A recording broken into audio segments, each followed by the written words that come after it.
আসসালামু আলাইকুম মুন্সিগঞ্জ। আজ আপনাদের দেখাবো পাখির চোখে মুন্সিগঞ্জ জেলার লোহজং উপজেলার অন্তর্গত একটি ঐতিহ্যবাহী জনবহুল বাজার হলদিয়া। দীর্ঘদিন ধরে এ বাজার স্থানীয় কৃষক, ব্যবসায়ী ও ক্রেতাদের অর্থনৈতিক কর্মকাণ্ডের প্রাণকেন্দ্র হিসেবে পরিচিত। সময়ের পরিবর্তনে বাজারের চেহারা যেমন বদলেছে, তেমনি পরিবর্তন এসেছে মানুষের জীবনধারায়। বর্তমানে হলদিয়া বাজার লোহজং উপজেলার একটি সক্রিয় ও আধুনিক বাজার হিসেবে পরিচিত। এখানে কাঁচা বাজার, মাছ বাজার, মুরগি ও মাংসের দোকান, কাপড়ের দোকান, মোবাইল ও গৃহস্থালী সামগ্রীর দোকান সহ নানা ধরনের ব্যবসা চলছে। হলদিয়া বাজার শুধু একটি বাণিজ্য কেন্দ্র নয়, এটি স্থানীয় মানুষের জীবনের অংশ।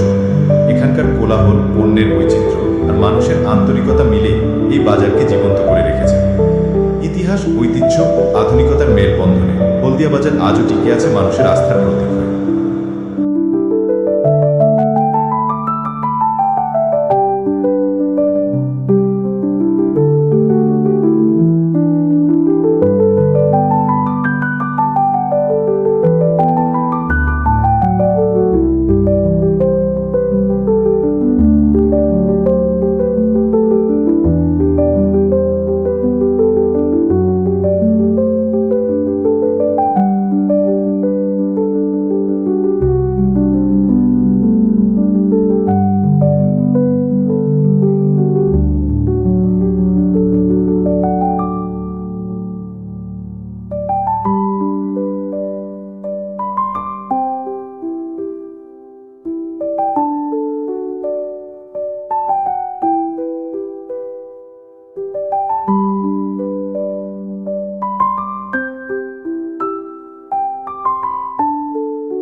মুন্সিগঞ্জের নিয়মিত ভিডিও পেতে আমাদের পেজটি ফলো দিয়ে সাথেই থাকুন।